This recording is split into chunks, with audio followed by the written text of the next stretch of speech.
Hello बच्चों, स्वागत है आप सभी का आपके अपने चैनल केमिस्ट्री विद अनुराग में। बच्चों, आज की क्लास 10th के स्टूडेंट्स के लिए है। हम क्लास 10th के लिए केमिकल रिएक्शंस एंड इक्वेशंस पढ़ रहे थे, यानी कि रासायनिक अभिक्रियाएं एवं समीकरण। हमने बच्चों केमिकल रिएक्शन क्या होती है, रासायनिक अभिक्रियाएं क्या होती हैं, इनके टाइप्स के बारे में पढ़ लिया था, जिसमें एक मेजर टाइप, एक इम्पॉर्टेंट टाइप छूटा हुआ था। हमने बात की थी कि इसको हम लोग एक पूरी क्लास देंगे इस रिएक्शन के लिए। आपको अगर याद हो, आपने पिछली वीडियोस अगर देखी हो, वो था बच्चों रेडॉक्स रिएक्शन।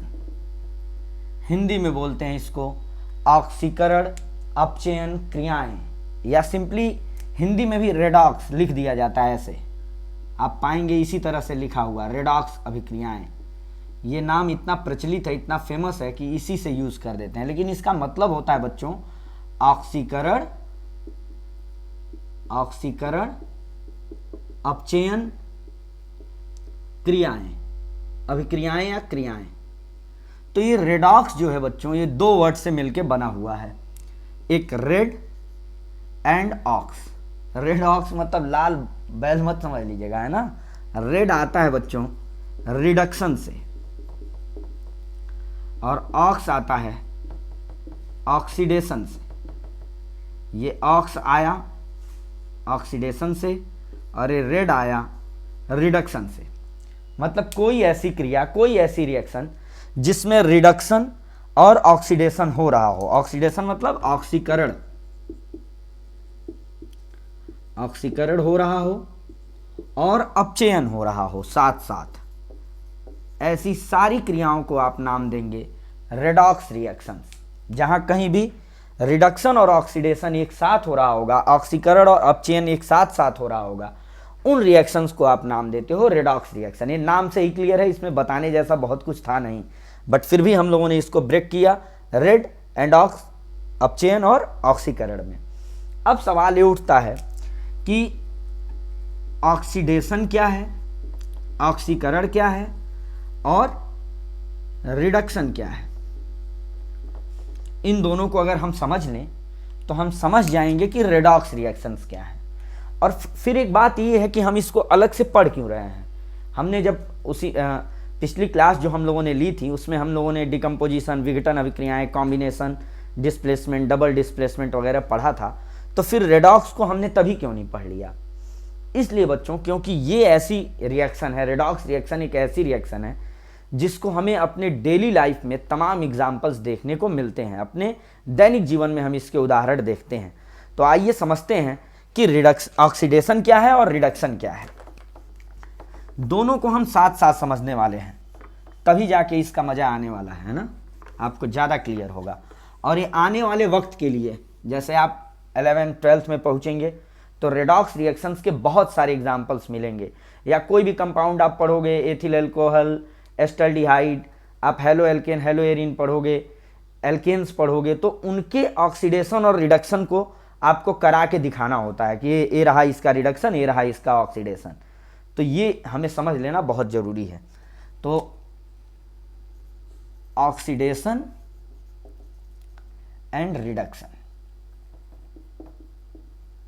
ऑक्सीकरण और अपचयन, दोनों को साथ साथ हम समझते हैं। ऑक्सीकरण का मतलब है बेटा, नाम से ही देखो क्लियर हो रही हैं चीजें। ऑक्सीकरण, ऑक्सी मतलब ऑक्सीजन, करण मतलब ऐड होना कहीं पे, है ना। ऑक्सीडेशन कहीं पर भी ऑक्सीजन का ऐड होना, एडिशन ऑफ ऑक्सीजन एटम। याद रहे कि यहां ऑक्सीजन एटम जोड़ना है, ऑक्सीजन मॉलिक्यूल नहीं, O2 नहीं जोड़ना है, O जोड़ना है बेटा। तो ऑक्सीजन एटम का ऐड होना, यहां पर क्या हो जाएगा अगर इस ढंग से देखा जाए, रिमूवल ऑफ ऑक्सीजन एटम। एक और बात होती है कि ऑक्सीजन ऐड होने की आप बात कर रहे हो, लेकिन removal of hydrogen atom. Hindi के बच्चे भी इसी में लैंग्वेज थोड़ी सी मैनेज करनी पड़ सकती है आपको। जैसे एडिशन ऑफ ऑक्सीजन एटम मतलब ऑक्सीजन परमाणुओं का जुड़ना, रिडक्शन का मतलब removal of oxygen atom, oxygen परमाणु का निकलना। इसका ठीक रिवर्स होता है। अगर ऑक्सीजन के जुड़ने की बात आप कर रहे हो तो आप समझ लो हाइड्रोजन एटम के निकलने की बात कर रहे हो। अभी क्लियर हो जाएगा कि क्यों ऐसा है ना। हाइड्रोजन एटम का रिमूवल, हाइड्रोजन परमाणु का निकलना, तो यहां पे क्या हो जाएगा बेटा, ये हो जाएगा एडिशन ऑफ हाइड्रोजन एटम। अब समझिए कि जब कहीं ऑक्सीजन जुड़ता होगा तो आपने पढ़ रखा होगा कि ऑक्सीजन एक इलेक्ट्रोनेगेटिव एलिमेंट है बेटा। इलेक्ट्रोनेगेटिव एलिमेंट मतलब ऑक्सीजन को इलेक्ट्रॉन की जरूरत है, इलेक्ट्रॉन चाहिए। तो सिर्फ ऑक्सीजन का ऐड होना ही नहीं ऑक्सीडेशन कहा जाता है।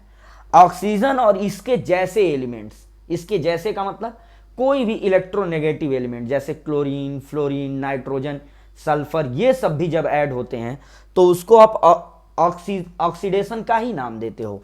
Means addition of oxygen atom and other electronegative atom, मतलब कोई भी विद्युत ऋणी तत्व जुड़े। आपकी किताबों में मैंने देखा दिया है एडिशन ऑफ ऑक्सीजन एटम और other non metallic elements. Non metallic या अधात्विक तत्वों का जुड़ना, तो ये बात उतनी क्लियर नहीं होगी बेटा, क्योंकि देखो यहां पे हाइड्रोजन के ऐड होने को रिडक्शन कहा जा रहा है। हाइड्रोजन भी नॉन मेटल ही है, तो इसकी बजाय आप ये यूज करेंगे कि ऑक्सीजन जुड़ रहा हो या इलेक्ट्रोनेगेटिव एलिमेंट कोई भी जुड़ रहा हो, एटम उसका। इलेक्ट्रोनेगेटिव मतलब विद्युत ऋणी तत्व का मतलब जिसको इलेक्ट्रॉन की नीड हो, जो कहीं जुड़ करके इलेक्ट्रॉन निकाल लाए। या फिर हाइड्रोजन एटम निकले। हाइड्रोजन एटम निकलने का मतलब क्या हुआ, ऑक्सीजन एटम एंड की बजाय आप और यूज करो, मतलब जरूर नहीं एक बार में ऑक्सीजन ऐड होगा या क्लोरीन ऐड होगा या सल्फर ऐड होगा। तो रिमूवल ऑफ हाइड्रोजन एटम और अदर इलेक्ट्रोपॉजिटिव एटम,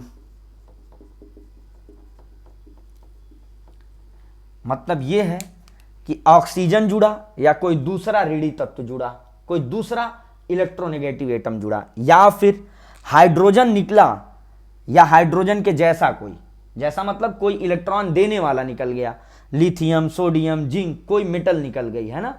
या सिंपली आप ये बोलेंगे, ज्यादा कवरेज मिलेगा इस वर्ड को यूज करने से, इलेक्ट्रोपॉजिटिव एटम निकल गया। तो यहां पे क्या हो जाएगा बेटा, रिमूवल ऑफ ऑक्सीजन एटम और अदर इलेक्ट्रोनेगेटिव एटम। कोई विद्युत ऋणी तत्व निकला या एडिशन ऑफ हाइड्रोजन एटम और अदर इलेक्ट्रो पॉजिटिव एटम। ये बातें आपको अगर रटने वाली लग रही हों तो अभी जब तीसरी बात आप समझोगे तो आपको अपने आप चीजें क्लियर हो जाएंगी। एक्चुअली बेटा ऑक्सीडेशन मीन्स होता है लॉस ऑफ इलेक्ट्रॉन, कहीं से इलेक्ट्रॉन निकल जाए। जैसे मान लो आपने कोई एटम, कॉपर एटम लिया है, कॉपर से अगर इलेक्ट्रॉन निकल जा रहे हैं तो वो कॉपर पॉजिटिव आयन में कन्वर्ट हो जाएगा, धन आयन बना लेगा, और कॉपर का बोला जाएगा कि कॉपर ऑक्सीडाइज हो गया, कॉपर का ऑक्सीकरण हो गया। और यहां पे क्या होता है बच्चों, गेन ऑफ इलेक्ट्रॉन्स। एक या एक से ज्यादा इलेक्ट्रॉन, कहीं जैसे क्लोरीन है उसमें एक इलेक्ट्रॉन जाके ऐड हो गया तो इसको आप बोलोगे रिडक्शन हो गया, उसका क्लोरीन का रिडक्शन हो गया। ठीक है, अब आप यहां आ जाओ, लॉस ऑफ इलेक्ट्रॉन।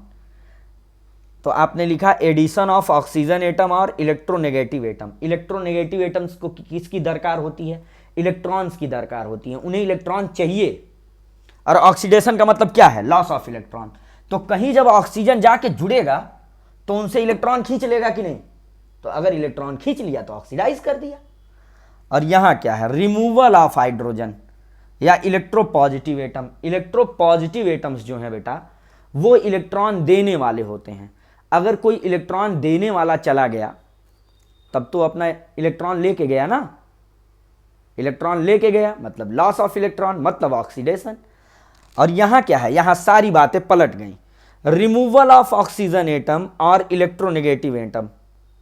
रिमूवल मतलब ऑक्सीजन निकल गया, जिसको इलेक्ट्रॉन लेना था वो चला गया, या जिसको इलेक्ट्रॉन देना था वो आ गया। तो अगर कोई इलेक्ट्रॉन डोनर एटम आके ऐड होगा, सोडियम आके ऐड होगा, लिथियम आके ऐड होगा, पोटेशियम आके ऐड होगा, तो इसका क्या मतलब है? इसका यह मतलब है कि कहीं ना कहीं वो आकर के इलेक्ट्रॉन ऐड कर देगा।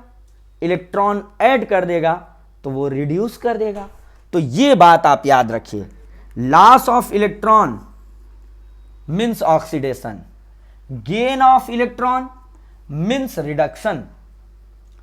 और इलेक्ट्रॉन लूज कब होंगे? इलेक्ट्रॉन निकलेंगे कब? जब कोई इलेक्ट्रोनेगेटिव आके जुड़ जाए, जिसको इलेक्ट्रॉन चाहिए वो आके जुड़ जाए, ठीक है।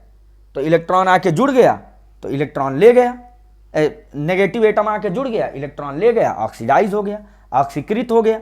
और कोई इलेक्ट्रो पॉजिटिव, कोई धनी तत्व, कोई जैसे मान लो कोई मेटल चली गई, तो मेटल तो इलेक्ट्रॉन देने वाली थी, तो अगर वो चली गई तो इलेक्ट्रॉन लेके गई ना अपनी। तो अगर अपना इलेक्ट्रॉन वो लेके गया, इट मीन्स कहीं ना कहीं वो क्या करेगा? इलेक्ट्रॉन लूज कर रहा है। और अगर कोई मेटल आके जुड़ जा रही है, यहां पे गौर करिए, इलेक्ट्रोपॉजिटिव आके जुड़ गया मतलब उसने इलेक्ट्रॉन ऐड कर दिया, इलेक्ट्रॉन ऐड कर दिया मतलब रिड्यूस कर दिया, ठीक है। तो ये चीज हो गई बेटा ऑक्सीडेशन और रिडक्शन की डिफिनीशन, सिंपल डिफिनीशन। अब जैसे देखो एक एग्जांपल हम लोग समझते हैं, जैसे मान लो ये है जिंक ऑक्साइड है, ZnO है, इसमें हमने कार्बन को ऐड किया और बना क्या बच्चों? बना जिंक प्लस CO। इसमें क्या हुआ? अब आप बता सकते हैं किसका ऑक्सीडेशन हुआ, किसका रिडक्शन हुआ? ये जिंक ऑक्साइड था, अब यहां जिंक दिख रहा है, मतलब यहां से ये अगर हम देखें तो ये हुआ removal of oxygen atom. Oxygen परमाणु निकला है। ऑक्सीजन परमाणु अगर निकलता है बच्चों, या कोई इलेक्ट्रोनेगेटिव, ये ऑक्सीजन इलेक्ट्रोनेगेटिव है ना, ये चला गया, तो इसको हम बोलते हैं रिडक्शन, अपचयन बोलते हैं। क्या बोलते हैं? अपचयन। और यहां क्या हुआ? इस कार्बन के पास कोई ऑक्सीजन नहीं था, यहां से यहां अगर आप देखेंगे तो क्या हुआ? इस कार्बन में ऑक्सीजन आके ऐड हो गया, तो यहां आप लिखोगे addition of oxygen atom, oxygen परमाणु का जुड़ना। ऑक्सीजन परमाणु का जुड़ना कहलाता है बच्चों ऑक्सीकरण, ऑक्सीडेशन। तो इस तरह से आपने ऑक्सीजन एटम के जुड़ने या निकलने के बेसिस पर रिडक्शन और ऑक्सीडेशन पहचान लिया। ये समराइज करिए अब इसको आप। अच्छा, एक बात मुझे ये बताइए कि ये जिंक ऑक्साइड जो है ये अपचयित हो रहा है, रिड्यूस हो रहा है। रिड्यूस होने के दौरान ये इसमें से ऑक्सीजन चला गया। क्यों गया ऑक्सीजन? ये क्योंकि ये कार्बन ले गया। मतलब अगर ये रिड्यूस हुए तो इनको रिड्यूस किया किसने? इस कार्बन ने रिड्यूस किया, ठीक है। और दूसरी तरफ इस कार्बन में ऑक्सीजन आके जुड़ गया तो ये ऑक्सीडाइज हुए। तो इनको ऑक्सीजन सप्लाई किसने किया? इनको ऑक्सीजन दिया जिंक ऑक्साइड ने। मतलब इनको ऑक्सीडाइज करने वाला है जिंक ऑक्साइड और जिंक ऑक्साइड को रिड्यूस करने वाला है कार्बन। तो ये जो दो रिएक्टेंट्स आप देख रहे हो जिसका अपचयन हो रहा है बेटा, ये कहलाता है ऑक्सीडाइजिंग एजेंट। क्या कहलाता है? ऑक्सीकारक या ऑक्सीडाइजिंग एजेंट। और जिनका ऑक्सीडेशन हुआ ये कहलाते हैं रिड्यूसिंग एजेंट। रिड्यूसिंग एजेंट या इसको बोलते हैं अपचायक। कहीं कहीं आप देखेंगे ऑक्सीकारक को उपचायक भी बोलते हैं, क्योंकि जो ऑक्सीकरण अभिक्रिया है उसको उपचयन भी बोलते हैं बेटा, है ना। समझिए, आपको उल्टा लग रहा होगा कि अरे यार इसका तो रिडक्शन हो रहा था तो इसको रिड्यूसिंग एजेंट कहना चाहिए, इसका ऑक्सीडेशन हो रहा था तो इसको ऑक्सीडाइजिंग एजेंट कहना चाहिए। नहीं, मामला तो उल्टा है ना, जिसके घर में चोरी हुई वो थोड़ी ना चोर होगा, तो जिसका ऑक्सीडेशन हुआ वो ऑक्सीडाइजिंग एजेंट थोड़ी ना होगा, तो रिड्यूसिंग होगा। क्यों? क्योंकि इस जिंक ऑक्साइड को रिड्यूस किसने किया? इस कार्बन ने ही किया ना, तो ये रिड्यूसिंग एजेंट हुए कि नहीं हुए?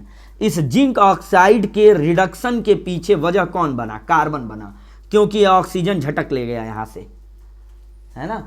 और ये कार्बन ऑक्सीडाइज क्यों हुआ? इस ऑक्सीजन एटम के आने की वजह से। और ऑक्सीजन एटम दिया किसने? इस जिंक ऑक्साइड ने दिया। तो जिंक ऑक्साइड क्या हो गया? ऑक्सीडाइजिंग एजेंट हो गया। तो इस तरह से आप ये समझेंगे कि जहां ऑक्सीजन रिमूव हो रहा है वो रिडक्शन है, और जिससे ऑक्सीजन रिमूव हो रहा है वो ऑक्सीडाइजिंग एजेंट होगा, क्योंकि वो ऑक्सीजन कहीं जा करके ऐड हो जाने वाला है। ठीक है। और इसके जस्ट अपोजिट, जहां पर ऑक्सीजन आके ऐड होगा जिस जगह पर, उनका हो जाएगा ऑक्सीडेशन, और वो सब्सटेंस कहलाएगा रिड्यूसिंग एजेंट।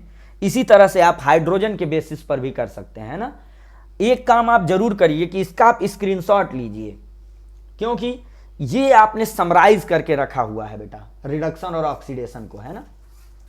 और देखो ये रिएक्शन रेडॉक्स हो गई कि नहीं, क्योंकि ये साइमल्टेनियसली ऑकर हो रहे हैं, एक साथ हो रहे हैं। रिडक्शन भी हो रही है, ऑक्सीडेशन भी हो रही है, एक साथ हो रही है, तो ऐसी रिएक्शन को आप बोलते हो रेडॉक्स रिएक्शन, है ना। तो आइए देखते हैं इसके आगे कुछ और एग्जांपल्स बेटा।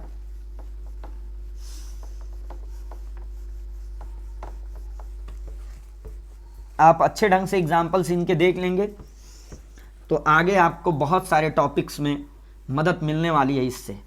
ठीक है। कहीं भी आप केमिकल रिएक्शंस देखेंगे वो रिडक्शन ऑक्सीडेशन बहुत प्रेफरेबल होते हैं। आइए देखते हैं। ये जैसे मान लो हमने एक रिएक्शन कराई, H2 plus Cl2 gives 2HCl। अब देखो यही H2 कन्वर्ट हुआ HCl में भी, Cl2 भी कन्वर्ट हुआ HCl में। ठीक। तो यहाँ हाइड्रोजन में क्या आके जुड़ गया? क्लोरीन। तो आप लिखोगे addition of chlorine atom, chlorine परमाणु का जुड़ना। हिंदी वाले बच्चों के लिए मैं बोल रहा हूँ, इंग्लिश के बच्चों के लिए लिख रहा हूँ बेटा, है ना। तो हिंदी के बच्चे भी परेशान नहीं होंगे, सुन के लिख सकते हैं आप, है ना। यहाँ क्या हुआ बेटा? इस क्लोरीन में हाइड्रोजन आके ऐड हो गया, तभी ना HCl बना।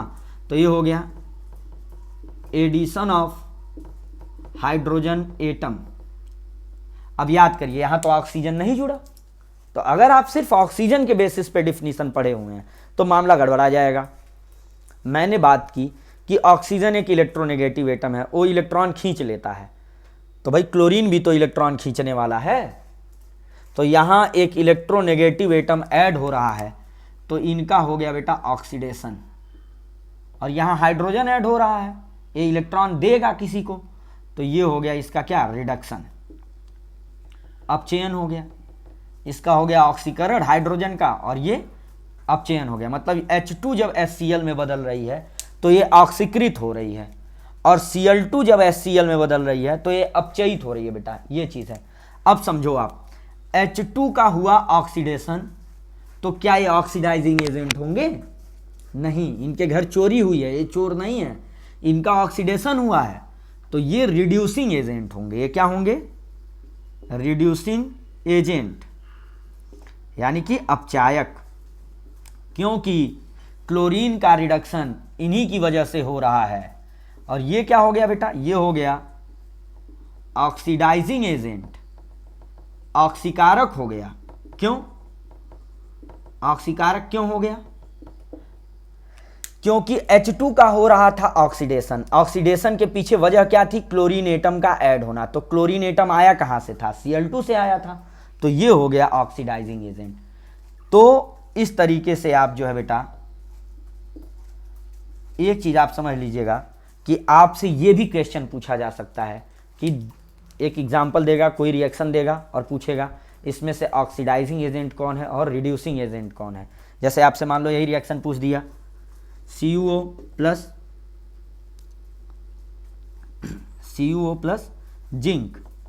जिंक प्लस CuO, ये मान लो पूछ दिया। या आपसे कोई और भी एग्जाम्पल, जैसे चलिए इलेक्ट्रॉन वाला हम लोग एक देखते हैं, मिटा दें इसको। ये देखिए, ये आते हैं। एक एग्जांपल आप ऐसे समझिए कि मान लो Na और Cl ऐड हो रहे हों और NaCl बनता है, तो पता है क्यों बनता है? सोडियम एक इलेक्ट्रॉन लूज करता है बेटा और ये बनाता है Na+, और क्लोरीन एक इलेक्ट्रॉन लेता है और ये बनाता है Cl-, फिर ये दोनों ऐड हो जाते हैं Na+ और Cl-, और ये बना लेते हैं NaCl। तो Na ने एक इलेक्ट्रॉन डोनेट किया, यहाँ इलेक्ट्रॉन लूज हो रहा है। इलेक्ट्रॉन लूज होना मतलब ऑक्सीडेशन, ठीक, और इसमें इलेक्ट्रॉन ऐड होना मतलब रिडक्शन। इलेक्ट्रॉन का जुड़ना रिडक्शन, अपचयन, और इलेक्ट्रॉन का निकलना ऑक्सीडेशन। तो देखो वही चीज़ हो रही कि नहीं, सोडियम अगर NaCl में बदला तो यहाँ क्लोरीन ऐड हुआ। अभी आपने पढ़ा इलेक्ट्रोनेगेटिव ऐड होना ऑक्सीडेशन कहलाता है। तो देखो सोडियम वाली रिएक्शन क्या थी? ऑक्सीडेशन थी। और क्लोरीन में कोई इलेक्ट्रोपॉजिटिव आके जुड़ गया। सोडियम इलेक्ट्रोपॉजिटिव एलिमेंट है ना, पहले पेज पे हम लोगों ने पढ़ा इस चीज़ को। तो इनका रिडक्शन हो गया। तो क्लोरीन का रिडक्शन क्यों हो रहा है? क्यों? क्योंकि ये सोडियम आके इलेक्ट्रॉन दे रहा है। तो इस तरीके से भी आप समझ सकते हैं, कहीं इलेक्ट्रॉन अगर निकल रहे हैं तो ऑक्सीडेशन, इलेक्ट्रॉन लिए जा रहे हैं तो रिडक्शन। अब बात आती है बेटा, ये आप, मुझे उम्मीद है कि अब आप रिडक्शन और ऑक्सीडेशन पहचान लेंगे, ऑक्सीडाइजिंग एजेंट और रिड्यूसिंग एजेंट पहचान लेंगे, ठीक है। अब बात आती है बच्चों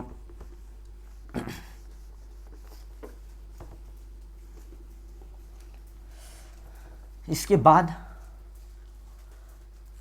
यूजेज ऑफ, या आप एग्जाम्पल्स जो रेडॉक्स रिएक्शन के हमको एवरीडे लाइफ में मिलते हैं, दैनिक जीवन में रेडॉक्स रिएक्शन या ऑक्सीडेशन, बेसिकली ऑक्सीडेशन वहां मायने रखता है ना। तो हमारा अगला टॉपिक हो जाएगा ऑक्सीडेशन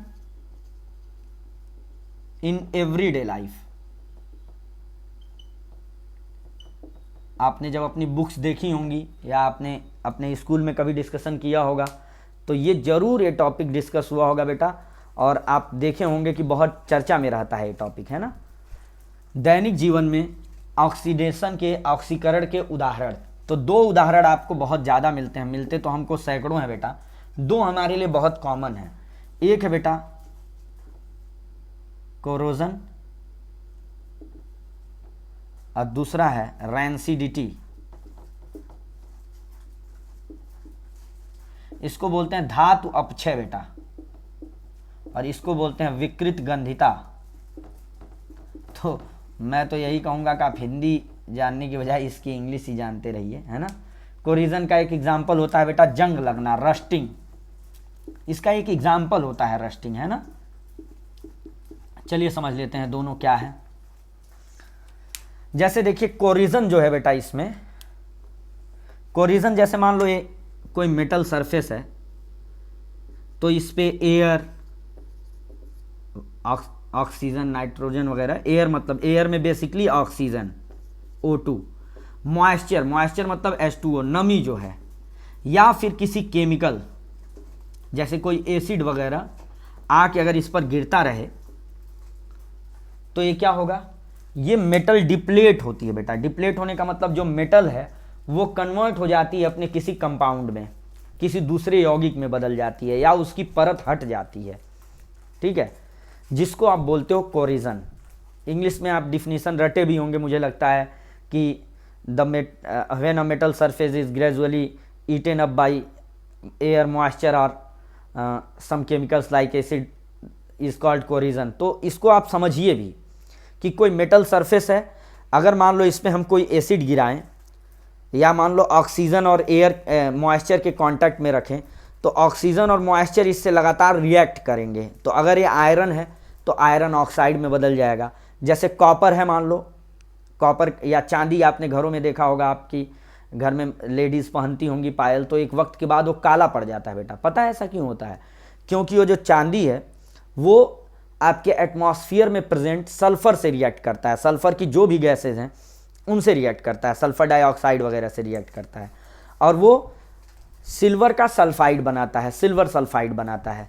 तो वो आपको एक वक्त के बाद कालापन नज़र आने लगता है। ऐसे ही जब तांबा, कॉपर का कोई बर्तन देखते हो तो उसमें धीरे धीरे आप देखोगे कि एक ग्रीनिश कलर अपीयर होने लगता है, वो भी ऐसे ही ऑक्सीडाइज होता है। और सबसे बेहतर एग्जाम्पल जो है वो आयरन वाला है कि आयरन आपने लिया, आप अपनी साइकिल अभी बारिश में स्कूल जाते रहे होंगे, ला करके आप साइकिल खड़ी किए, तो आप देखते होंगे कि आपकी साइकिल की जो रिम है उस पर कुछ ब्राउनिश कलर का, रेड ब्राउन कलर का कुछ मटेरियल दिखने लगता है। जो आपका एकदम चमचमाता हुआ रिम था नई साइकिल का, वो आपको ब्राउन क्यों मिल गया भाई?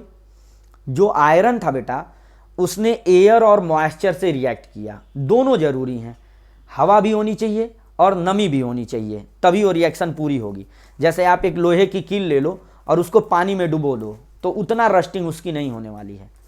या सिर्फ एयर में है, उसको मॉइस्चर नहीं मिल रहा है, नमी नहीं, क्यों आपकी साइकिल के रिम को बिना बारिश में गए रस्ट नहीं लग गया, क्यों जंग नहीं लग गया? क्योंकि दोनों जरूरी हैं, एयर भी और मॉइस्चर भी। जब ये दोनों मिलें तो जो आपके आयरन स्टील जो था, आयरन जो था वो ऑक्सीडाइज हुआ बेटा, और ऑक्सीडाइज होकर के उसने अपना एक कंपाउंड बनाया। तो अब वो मेटल तो नहीं रह गई, मेटल तो ईटन अप, मेटल तो चली गई, अपक्षय हो गया उसका। तो ये प्रोसेस बोला जाता है बेटा, रस्टिंग बोला जाता है, ठीक है। जैसे अगर इसको हम रिएक्शन देखें कोरिजन के लिए, कोरिजन जो आयरन की का कोरिजन है उसको आप रस्टिंग बोलते हो। जैसे सिल्वर और कॉपर वाला, उसको आप कोरिजन का ही नाम देते हो। रस्टिंग केवल आयरन के लिए यूज की जाती है, ठीक है। तो जैसे ये आयरन है, ये ऑक्सीजन मिला और इसको कुछ मॉइस्चर मिला बच्चों, मॉइस्चर मतलब H2O, ठीक। और ये बना लेता है Fe2O3 इंटू XH2O। X मतलब ये X वेरी करेगा, तो ये Fe2O3 है यहाँ पे, तो यहाँ 3 से मल्टीप्लाई करोगे, 3 2 जा 6, तो यहाँ 2 से मल्टीप्लाई करोगे। ऐसे ही बैलेंस करते हो आप, 2 इंटू 2, अब ये 4 हो गया। और ये X है 2X, तो यहाँ 2XH2O। तो ये प्योर आयरन था, ये शुद्ध लोहा था बेटा। ये एयर से आया ऑक्सीजन, और ये मॉइस्चर से आया, नमी आई, वाटर मॉलिक्यूल, हाइड्रेट। इसको क्या बोलते हैं? ये फेरिक ऑक्साइड है। क्यों है फेरिक ऑक्साइड? ये जा करके आप देखिएगा मेरा 6th वीडियो, तो आपको पता चलेगा ये फेरिक ऑक्साइड का फार्मूला है, ठीक है। तो या आयरन थर्ड ऑक्साइड, आपको बताया गया था कि आयरन 2 तरह के हैं, Fe++ एंड Fe++। तो ये है हाइड्रेटेड, H2O होने की वजह से हाइड्रेटेड आयरन। चूंकि ये फेरिक है, फेरिक मतलब थर्ड ऑक्साइड।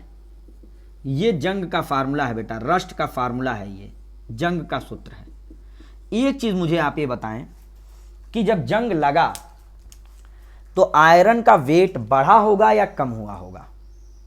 आप बताइए इस चीज को। तो यहां देखिए, आयरन जो है इसमें ये चीजें ऐड हो रही हैं जाके।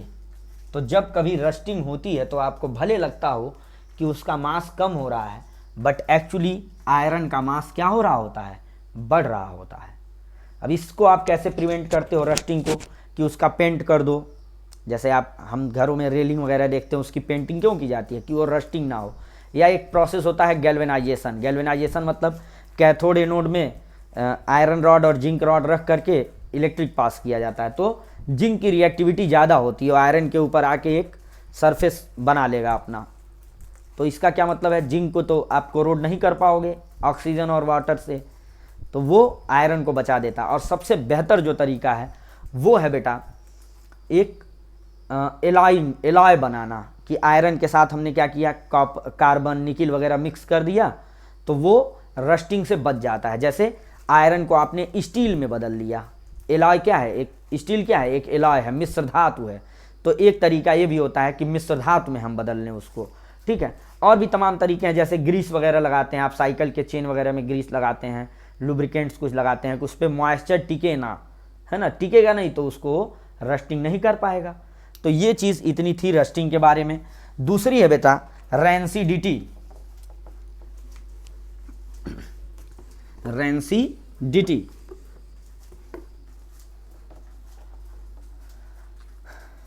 विकृत गंधिता। रैंसिडिटी भी हम अपने डेली लाइफ में देखने को खूब पाते हैं, है ना। ठंडक में कम पाएंगे ये देखने को, गर्मियों में ज़्यादा पाते हैं। अभी इसका भी आप वजह समझेंगे। आपने बहुत कई बार देखा होगा कि आपके स्कूल के बाहर कोई समोसे की दुकान है, कुछ आपके फ्रेंड या आप खुद कभी लगातार खाने के आदती हो गए, तो किसी एक दिन आपको फूड पॉइजनिंग जैसा महसूस होने लगा। गए और पता चला कि भाई सिस्टम चालू हो गया, खा लिया खूब समोसा छोला और तबीयत वोमिटिंग कर रहे हैं, बैठ गए, लूज मोशन होने लगा। तो क्या होती है वजह इसकी? इसकी वजह होती है कि जो समोसा है उसमें कुछ ऐसा मटेरियल डाल दिया गया बेटा जो पुराना था और जिसमें ऑयल और फैट थे। तो ऑयल और फैट के बारे में क्या बात है कि अगर वो 2-4 दिन पुराने मटेरियल हो जाते हैं, फूड मटेरियल्स, तो वो ऑक्सीडाइज हो जाते हैं बेटा। ऑक्सीडाइज होने के बाद डीनेचर्ड हो जाते हैं, मतलब जो उनका नेचर होना चाहिए वैसा नेचर नहीं रह जाता है, वो बिगड़ जाता है। जो हमारे, अगर हम उनको यूज़ में ले रहे हैं, उनको खा रहे हैं, तो वो हमारे हेल्थ के लिए एक कुछ प्रॉब्लम क्रिएट कर सकते हैं, हमारे लिए हार्मफुल हो सकते हैं। तो किसी फूड मटेरियल का बेसिकली जिनमें फैट और ऑयल हो, उनका ऑक्सीडेशन की वजह से डिनेचर हो जाना, बेकार हो जाना, और बेकार होने के बाद क्या होना, उनमें से कुछ बैड स्मेल आना, बैड टेस्ट आना, उनका स्वाद खराब हो गया, महक खराब आ रही है, और उनसे पॉइजनिंग, टॉक्सिसिटी उसमें ऐड हो गई, कुछ विषाक्तता आ गई कि वो हमारे खाने से हमें, हमारे बॉडी को नुकसान हो जा रहा है। तो ये चीज़ बोली जाती है बेटा रैंसिडिटी। सीधी बात ये समझो कि किसी खाने, कोई खाद्य पदार्थ है, कोई फूड मटेरियल है, वो अगर ऑक्सीडाइज हो गया और खाने लायक नहीं रह गया, तो ये प्रोसेस बोला जाता है रैंसिडिटी। तो रैंसिडिटी भी ऑक्सीडेशन की ही देन है, तो इससे भी हमें बचना होता है। तो रैंसिडिटी प्रिवेंट करने के कुछ तरीके हैं, जैसे आपने रस्टिंग से प्रिवेंशन सीखा कि भाई हम एलॉय बना देंगे या पेंट कर देंगे या ग्रीस लगा देंगे। तो खाने में तो ग्रीस लगा नहीं देंगे कि भाई कोई समोसे का आलू बनाया गया है, उस आलू पे ग्रीस लगा देंगे, उसका तो कुछ अलग काम करना होगा। तो सबसे पहली चीज़ तो है कि आप भाई उसको फ्रीज में रखो, रेफ्रिजरेटर्स में उसको आप रख दीजिए, फ्रीजिंग है। इससे क्या होता है, जब आप ठंडा रखते हो, मैंने यूज़ किया कि ठंडक में आपको ये चीज़ कम होती होगी। गर्मी में आपसे कहा जाता है बहुत उल्टा सीधा मत खाना, क्यों? क्योंकि गर्मी में बेटा जो ये ऑक्सीडेशन की रेट है, टेम्परेचर ज़्यादा होता है और इजीली वो ऑक्सीडाइज हो जाते हैं, फूड मटेरियल इजीली ख़राब होते हैं। अगर उनको आप कूलिंग करके रख रहे हो तो वो जल्दी ऑक्सीडाइज नहीं होंगे, जल्दी ऑक्सीडाइज नहीं होंगे तो उनकी रैंसिडिटी नहीं हो पाएगी, विकृतगंधिता नहीं हो पाएगी। दूसरी चीज़ क्या है बेटा कि आप उनको एयर टाइट कंटेनर्स में रखो। एयर टाइट कंटेनर का मतलब ये हुआ कि इस ढंग से पैकिंग करिए कि उसमें हवा जाने की जगह ना हो। आप लोग अगर नोटिस किए हो तो घरों में मम्मी लोग अगर अचार वगैरह रखती हैं तो उसको खूब अच्छे ढंग से पैकिंग करती हैं कि उसमें ऑक्सीजन इंटर ना कर पाए, है ना, या करे तो बहुत कम अमाउंट में। ऑक्सीजन रहेगा नहीं तो ऑक्सीडेशन होगा नहीं। तीसरी चीज़ है कि इनर्टनेस क्रिएट करिए। इनर्टनेस किससे क्रिएट की जाती है? Inertness bye N2, अक्रियशीलता। अक्रियशीलता का क्या मतलब होता है बेटा कि जैसे आप कोई फूड मटेरियल है उसकी पैकेजिंग कर रहे हो, जैसे चिप्स है तो चिप्स में N2 भर दिया। लेज वाले खूब बढ़िया जानते हैं ना, वो आपसे N2 का ही पैसा लेते हैं, चिप्स का नहीं लेते हैं। तो उसमें क्या होता है बेटा कि चिप्स है, अगर वो ऑक्सीजन में भर दिया जाता तो पैकेट के अंदर ही ऑक्सीडाइज हो जाता, है ना, लेकिन N2 भरी रहती है तो N2 ने ऑक्सीजन को डिस्प्लेस कर दिया और N2 से ऑक्सीडेशन नहीं होने वाला है। N2 जो है इनर्टनेस देती है, वहाँ पे क्रियाशीलता को कम कर देती है, बिल्कुल ऑलमोस्ट जीरो कर देती है, तो ऑक्सीडाइज नहीं होगा और ख़राब नहीं होगा। ठीक है। एक और चीज़ है यहाँ पर कि लाइट के एक्सपोजर से आप बचा के रखिए, सनलाइट ना मिलने पाए। ठीक है। इससे क्या होता है कि सनलाइट के एक्सपोजर में भी वो चीज़ें खराब होती हैं, ऑक्सीडाइज। अगर आप देखते होंगे कूल एंड ड्राई प्लेस, आप देखते होंगे ये चीज़ें लिखी रहती हैं खाने वाले पदार्थों पे, है ना। तो इसका क्या मतलब है, सनलाइट अगर मिलेगी तो थोड़ा बहुत टेम्परेचर बढ़ेगा, टेम्परेचर बढ़ेगा तो ऑक्सीकरण की दर बढ़ेगी, ऑक्सीडेशन की रेट बढ़ेगी, तो उससे भी समान रैंसिडिटी की उसकी रैंसिडिटी हो जाएगी। और एक और है बेटा तरीका प्रिवेंशन का कि by using anti oxidising material या एंटी ऑक्सीडेशन मटेरियल्स, मतलब ऑक्सीकरण रोकने वाले पदार्थ। जैसे दो आपको जानने हैं, BHA एंड BHT। आपसे पूछा जाएगा, आपसे MCQ दे दिया या 1 नंबर का क्वेश्चन दे दिया कि write the name of 2 anti oxidising materials, है ना। तो एंटी ऑक्सीडाइजिंग मटेरियल्स में ये है ब्यूटिलेटेड ब्यूटिलेटेड हाइड्रोक्सी एनिसोल, इसका फुल फॉर्म है ब्यूटिलेटेड हाइड्रोक्सी टालुइन। बेटा इन सब का फार्मूला आप 11th-12th में सीखोगे। एनिसोल जैसे मेथॉक्सी बेंजीन होता है, टालुइन मतलब बेंजीन रिंग पर जब CH3 ग्रुप जुड़ा रहता है तो टालुइन होता है। ये आपके कंसर्न का नहीं है कि इनका स्ट्रक्चर क्या है। कंसर्न ये है कि आपसे ऑब्जेक्टिव में पूछेगा कि भैया इन मटेरियल्स में से कौन कौन से मटेरियल एंटी ऑक्सीडाइजिंग मटेरियल है, या एंटी ऑक्सीडाइजिंग एजेंट्स कह सकते हो, मटेरियल या एंटी ऑक्सीडाइजिंग एजेंट्स भी कह सकते हो। ठीक है, तो इस तरह से इनका यूज, अब जिस सामान को बचाना है रेंसिडिटी से उसमें इसको मिक्स कर दो। जैसे कोई अचार है, पिकल है, उसमें आपने इसको मिक्स कर दिया। ये खाए जाने वाले भी सब्सटेंस है और रेंसिडिटी को रोकते भी हैं क्योंकि ये ऑक्सीडेशन को रोकते हैं। तो ये बेटा रेडॉक्स रिएक्शन थी, और रेडॉक्स रिएक्शंस का हमारे एवरीडे लाइफ में कहाँ एग्जाम्पल मिलता है, दैनिक जीवन में क्या उदाहरण मिलते हैं, ये चीज़ें थी।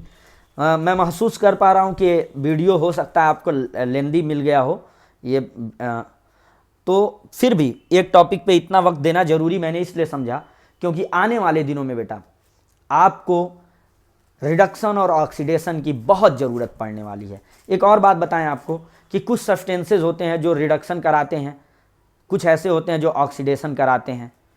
उनका मैंने एक चार्ट आपको प्रोवाइड कर रखा है, आप मेरे शॉर्ट वीडियोज़ में जाइएगा, उसमें तमाम कैटलिस्ट के बीच में आपको मेन ऑक्सीडाइजिंग एजेंट्स और मेन रिड्यूसिंग एजेंट्स मिलेंगे। जैसे आपने कहीं एल्केलाइन KMnO4 डाल दिया, KMnO4 डाला तो वो ऑक्सीडेशन करेगा। अगर आपने C2H5OH+ Na डाला या लिथियम एल्यूमिनियम हाइड्राइड डाला इथेरिकल सॉल्यूशन में तो वो रिडक्शन करेगा।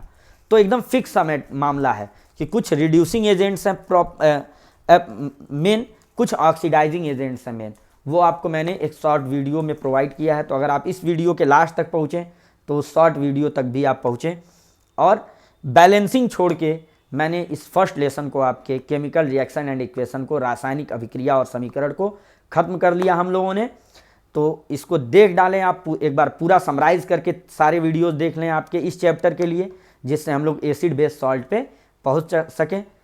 और अगर आपको वीडियो पसंद आ रही हो बेटा, हमारे लेक्चर्स पसंद आ रहे हो, तो अपने दोस्तों के साथ भी शेयर करिए, बने रहिए हमारे साथ, जिससे आप अपने बोर्ड एग्ज़ाम्स में ज़्यादा से ज़्यादा नंबर तो गेन कर ही सकें।